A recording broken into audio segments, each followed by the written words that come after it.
आज के वीडियो में हम पढ़ाने वाले हैं जीव विज्ञान के ऑब्जेक्टिव प्रश्न। यह वीडियो उस विद्यार्थी के लिए अति ही महत्वपूर्ण होगा जो विद्यार्थी फाइनल एग्ज़ाम 2027 में देगा। उस विद्यार्थी के लिए बायोलॉजी का इम्पोर्टेंट प्रश्न है जो कि यह ऑब्जेक्टिव है। और आज इस वीडियो में यह सीरीज का पहला वीडियो होगा और इस वीडियो में ऑब्जेक्टिव को अच्छे ही बारीकी ढंग से हर प्रश्नों को उत्तर समझाते हुए इसका उत्तर देंगे जो आपको लिए बहुत ही महत्वपूर्ण होगा। कॉपी में नोट करते चले ताकि इसको रिवीजन में जो है आप लोगों को बहुत ही सुविधा होगा। सबसे पहला जो प्रश्न है, पहला प्रश्न है कि सूक्ष्म प्रजनन में क्या संभव है, यानी सूक्ष्म जीव में प्रजनन कैसे संभव है। दो प्रकार से प्रजनन होता है, एक होता है लैंगिक और दूसरा अलैंगिक। तो सूक्ष्म जीव में जो प्रजनन है वह अलैंगिक विधि से होता है और इसका उत्तर जो है ऑप्शन नंबर ए। अगला प्रश्न है कि निम्न में से कौन उभयलिंगी प्राणी है। तो उभयलिंगी प्राणी जो है मुर्गी, सांप, केचुआ और इनमें से दोनों। तो केचुआ जो है उभयलिंगी प्राणी है। उभयलिंगी प्राणी उस प्राणी को कहा जाता है जो जल और स्थल दोनों पर जीवित रहने में सक्षम है, उसको कहते हैं उभयलिंगी प्राणी। तो केचुआ जो है मिट्टी में भी रह सकता है बिना जल के और जल में भी रह सकता है, तो इसीलिए इसको जो है उभयलिंगी प्राणी कहा गया है और इसका उत्तर होगा ऑप्शन नंबर डी। अगला प्रश्न है निम्नलिखित में किस में पादप काय अनुनीत होता है। तो ऑप्शन नंबर डी, इनमें से कोई नहीं है जिसमें पादप काय अनुनीत होता है। पादप काय अनुनीत के मतलब होता है जो अणु के हिसाब से इसमें हो।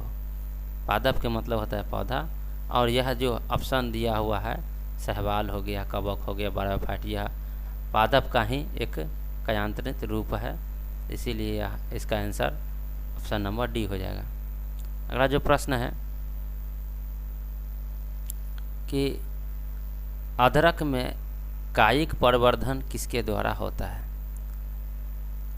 मतलब अदरक जो है पौधा के कौन सा भाग से वृद्धि होता है, राइजोम, जड़, ट्यूबर और बल्ब। इसका उत्तर जो है ऑप्शन नंबर ए, राइजोम।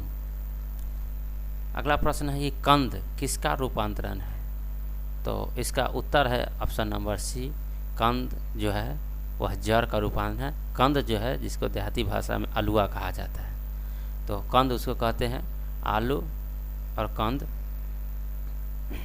अगला प्रश्न है काजू निम्नलिखित में से कैसा फल कहलाता है। काजू जो है कैसा फल है, तो इसका जो उत्तर है वह होगा ऑप्शन नंबर सी, यानी नट।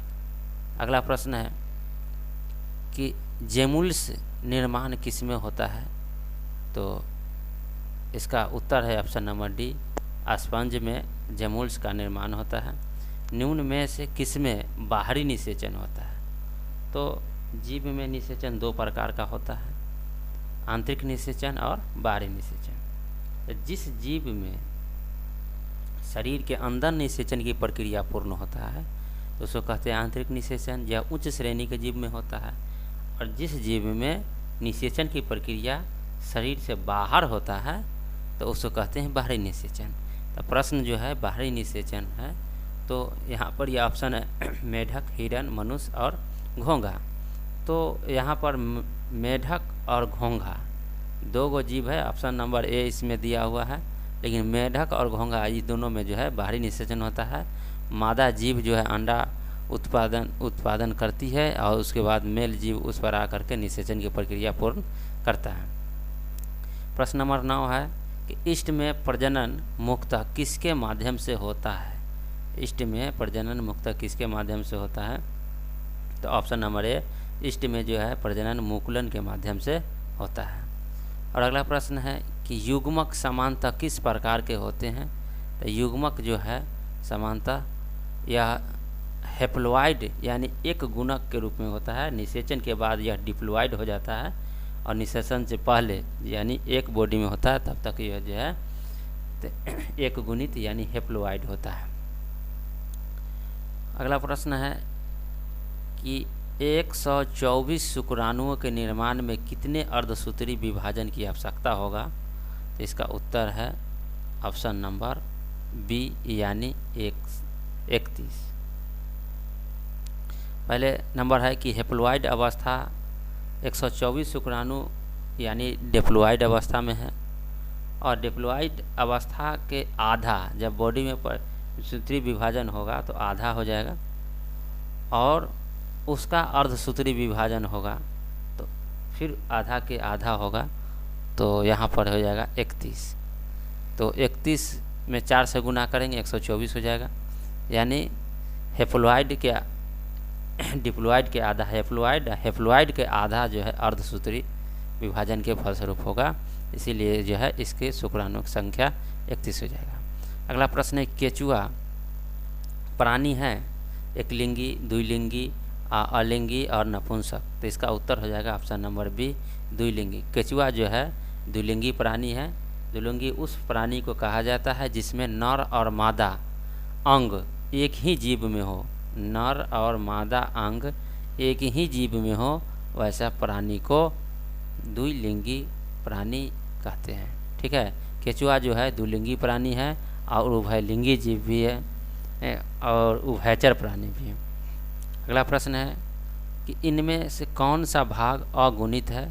अगुणित जैसे अंडाशय, परागकोश, पराग और युग्मनज। इसका उत्तर है ऑप्शन नंबर सी पराग। पराग जो है अगुणित है। पराग पौधे के नर अंग में पाया जाता है, यानी पुष्पासन के नर अंग है, और जब तक पराग निषेचन न कर लेता है तब तक वह जो है गुणित अवस्था में नहीं होता है, यानी अगुणित अवस्था है। पराग जो है अगुणित अवस्था है। अगला प्रश्न है कि इनमें से किसमें बंगाल का आतंक कहा गया है? तो इसका ऑप्शन नंबर है ऑप्शन नंबर बी जलकुंभी।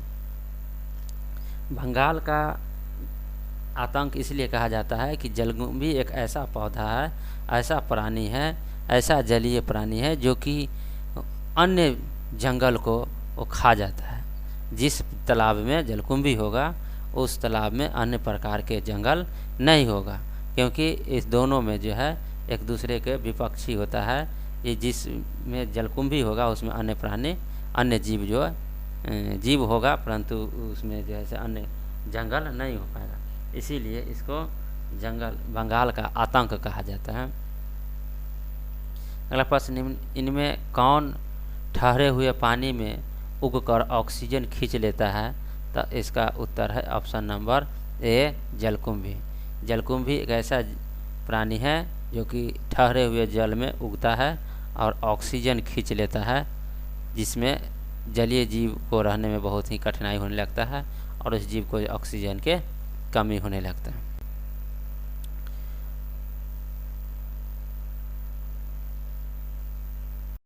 कि जब नर और मादा गैमीट में युग्म होता है तब क्या कहलाता है? तो नर और मादा गैमीट में युग्मन होता है तब यह कहलाता है लैंगिक जनन। लैंगिक जनन में 2 जीव भाग लेता है, पहला नर युग्मक और दूसरा जो है मादा। तो नर और मादा दोनों जीव जिस में भाग लेगा, नर युग्मक और मादा युग्मक दोनों भाग लेगा, तो इसको कहता है युग्मन। यह इसे निषेचन भी कहा जाता है। यह लैंगिक प्रजनन का एक भाग है। अगला प्रश्न है कि मध्य चक्र पाई जाती है? तो मध्य चक्र जो है भेड़ में, गाय में, जानवर में, यानी कोई भी जीव जो जानवर के श्रेणी में आता है उसमें होता है मध्य चक्र। जबकि मनुष्य में जो है, मनुष्य के में जो फीमेल में जो होता है उसको में जो होता है मासिक चक्र होता है, और इसमें जो है से मध्य चक्र होता है। दोनों में थोड़ा सा अंतर है, इसमें कंफ्यूज होने की कोई बात नहीं है। अगला प्रश्न है उच्च श्रेणी के पौधे में निषेचन होता है? तो बाहरी निषेचन, आंतरिक निषेचन, जल और हवा। तो बता दें कि उच्च श्रेणी के पौधे में निषेचन जो होता है वह आंतरिक होता है। अगला प्रश्न है कि शल्क कंद का उदाहरण कौन सा है? तो अदरक, दूब, घास, प्याज और आलू। तो सल्क कंद जो होता है वो होता है प्याज में। और अगला प्रश्न है कि स्तनधारियों में निषेचन कहाँ होता है। तो स्तनधारियों में जो निषेचन होता है वह होता है फैलोपियन ट्यूब में। स्तनधारी जीव में जो निषेचन की प्रक्रिया जो पूर्ण होता है फैलोपियन ट्यूब में, यानी फैलोपियन नलिका में, हिंदी में इसे गर्भाशय नली भी कहते हैं। इसमें जो है निषेचन की प्रक्रिया पूर्ण होता है। और अगला प्रश्न है प्रकृति अनिषेक जनन पाया जाता है। प्रकृति अनिषेक जनन यानी बिना निषेचन के प्रजनन, जनरेशन बढ़ जाना, यानी तो इस कौन सा जीव में होता है अधिकांश? मक्खी में, मच्छर में, मधुमक्खी में और इनमें सभी। तो ऑप्शन नंबर बी, मधुमक्खी में अधिकांशतः अनिषेक जनन ही होता है। अगला प्रश्न है कि द्वि निषेचन का परिणाम होता है। द्वि निषेचन का परिणाम बीजपत्र में, बीजांडाशय में, भ्रूणपोष में और भ्रूण में। तो ऑप्शन नंबर सी, द्वि निषेचन जो है भ्रूणपोष में होता है, उसके बाद जो है बीज का निर्माण होता है।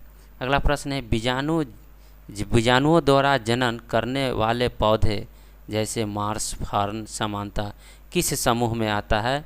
बीजाणुओं द्वारा जनन करने वाले पौधा को हम किस श्रेणी में रखते हैं? तो option number C, cryptogams. Cryptogams के समूह में जो है बीजाणु के द्वारा जनन होने वाला पादप को हम समूह बनाकर रखते हैं। और अगला प्रश्न है कि ये परिवर्तन जो लार्वा को वयस्क में परिवर्तित कर देता है उसे क्या कहते हैं? तो ऑप्शन नंबर सी, कायांतरण। लार्वा को वयस्क में परिवर्तन करने के जो विधि है जिसको कहते हैं कायांतरण विधि। और अगला प्रश्न है कि भ्रूणपोष में कितने क्रोमोसोम होते हैं? तो भ्रूणपोष में जो क्रोमोसोमों की संख्या होता है 3n, यानी 3 गुना के बराबर होता है। आवृत पौधे के भ्रूणपोष में गुणसूत्र की संख्या जो है 3n के रूप में होता है।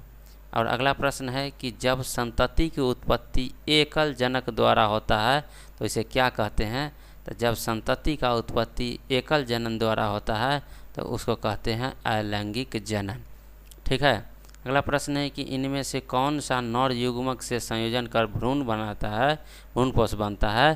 तो इसका उत्तर है ऑप्शन नंबर डी, यानी द्वितीयक केंद्रक। द्वितीयक केंद्रक के संयोग करके युग्मक भ्रूणपोष बनाता है और जीवों को पोषण मिलता है। अगला प्रश्न है कि स्तनधारी के शुक्राणु के मध्य भाग में क्या पाया जाता है? तो स्तनधारी के शुक्राणु के मध्य भाग में जो है माइटोकॉन्ड्रिया पाया जाता है, यानी स्तनधारी जीव जितने हैं उसके शुक्राणु के मध्य भाग में माइटोकॉन्ड्रिया पाया जाता है, जो वह आगे चल कर के जीव को शरीर में यानी बड़ी कोशिका में पाया जाता है, जो यह ऊर्जा को एटीपी के रूप में संचित करके रखने का काम करता है। अगला प्रश्न है कि चमगादड़ द्वारा परागण कहलाता है। तो जीवों के द्वारा जो परागण होता है उसे क्या कहते हैं? इसका आंसर है ऑप्शन नंबर सी, यानी क्रिप्टोरोफिली। क्रिप्टोरोफिली जो है चमगादड़ के द्वारा परागण को विधि को कहा जाता है। आगे है मुकुलन द्वारा जनन किसमें होता है? तो मुकुलन द्वारा जो जन्म होता है वह होता है ऑप्शन नंबर ए, ईस्ट में। ईस्ट में जो जनन का विधि है वह मुकुलन विधि है। और आगे का जो प्रश्न है क्वेश्चन नंबर जो है 33, कोनिडिया का निर्माण किसमें होता है? कोनिडिया का निर्माण किसमें होता है? इसका है ऑप्शन नंबर ए, यानी पेनिसिलियम। पेनिसिलियम में कोनिडिया का निर्माण होता है। अगला प्रश्न है कि पुनर्ऊर्ध्वभवन की क्रिया निम्नलिखित में से किसमें होती है? तो इसका ऑप्शन है एस्पाइरोगाइरा, पेनिसिलियम और कारा। तो इसका उत्तर हो जाएगा अस्पंजो। अस्पंजो में जो है पुनर्ऊर्ध्वभवन का क्रिया होता है। अगला प्रश्न है कि जलकुंभी 65,000 से अधिक पौधे कितने माह में उत्पन्न कर सकता है? तो इसका उत्तर है ऑप्शन नंबर ए, यानी 8 महीना के अंदर में जलकुंभी 65,000 से अधिक पौधे को जन्म दे सकती है। अगला प्रश्न, निम्नलिखित में इनमें से कौन केवल एक बार अपने जीवन काल में पुष्प पैदा करती है? तो इसका उत्तर है ऑप्शन नंबर ए, बांस। बांस एक ऐसा प्राणी है, पादप है, जंगल है, जो कि सिर्फ अपने जीवन काल में एक बार ही फूल देती है, यानी पुष्प पैदा करते हैं। अगला प्रश्न है कि ऋतु स्राव चक्र किसमें होता है? तो इसका उत्तर है ऑप्शन नंबर डी, यानी सभी में, चिंपैंजी में, मनुष्य में और बंदर में। यह तीनों जो है मनुष्य के ही प्रजाति का है, इसीलिए तीनों में समान जो है चक्र होता है, इसीलिए ऋतु स्राव चक्र यह तीनों जीव में होता है। अगला प्रश्न है कि द्विलिंगी प्राणी के उदाहरण कौन है? स्पंज, टेपवर्म, जोंक और इनमें सभी। तो ऑप्शन नंबर डी, सभी। स्पंज भी द्विलिंगी प्राणी है, टेपवर्म भी द्विलिंगी प्राणी है और जोंक भी द्विलिंगी प्राणी है। अगला प्रश्न है कि मनुष्य के युग्मकों में गुणसूत्र की संख्या होती है? तो मनुष्य के युग्मकों में जो गुणसूत्र की संख्या होता है, यह उसका उत्तर है ऑप्शन नंबर बी, 23 जोड़ा। ठीक है। अगला प्रश्न है, इनमें कौन अंडप्रजक प्राणी है? तो अंडप्रजक जो प्राणी है इनमें सभी है। अंडप्रजक प्रजननी उसको कहते हैं जो जीव जनन अंडे के द्वारा देती है, अंडे जन्म देती है और अंडे से जो है जीव का निर्माण होता है, तो उसको कहते हैं अंडप्रजक जीव। तो यह मुर्गी, मगरमच्छ और सांप, ये तीनों जो है अंडे देने वाला जीव है और इससे जो है जीव का उत्पत्ति होता है। यदि इस चैनल पर नए हैं तो चैनल को सब्सक्राइब करें, शेयर करें और कमेंट्स में अपना नाम ज़रूर लिखें। आप चैनल के यदि आप नाम नहीं जान रहे हैं तो लिख लीजिए SSC गनीपुर बेझा। और इस चैनल पर हर कॉम्पिटिटिव एग्ज़ाम के ऑब्जेक्टिव प्रश्न, उससे संबंधित जानकारी भी जो है इसी चैनल पर अपलोड होते रहता है और इसीलिए आप लोग इसको कंटिन्यू देखते रहिए। ठीक है। अगला प्रश्न है, निम्नलिखित में कौन जो है अंडप्रजक प्राणी है? इसका उत्तर हो गया है सांप, मुर्गी और मगरमच्छ। और अगला प्रश्न नंबर 41 कि जब निषेचन जीव के शरीर के बाहर होता है तो उसे क्या कहते हैं? तो निषेचन जब जीव के शरीर के बाहर होता है तो उसको कहते हैं बाहरी निषेचन। अगला प्रश्न, निम्नलिखित में से कौन सी विधि अलैंगिक प्रजनन क्या नहीं है? तो इसका उत्तर है ऑप्शन नंबर सी, यानी बोना। मुकुलन और लेडियंग, दाब लगाना, यह सब जो है अलैंगिक प्रजनन का उदाहरण हो जाएगा। अगला प्रश्न है, निम्न युग्मक स्थानांतरण हो सकता है?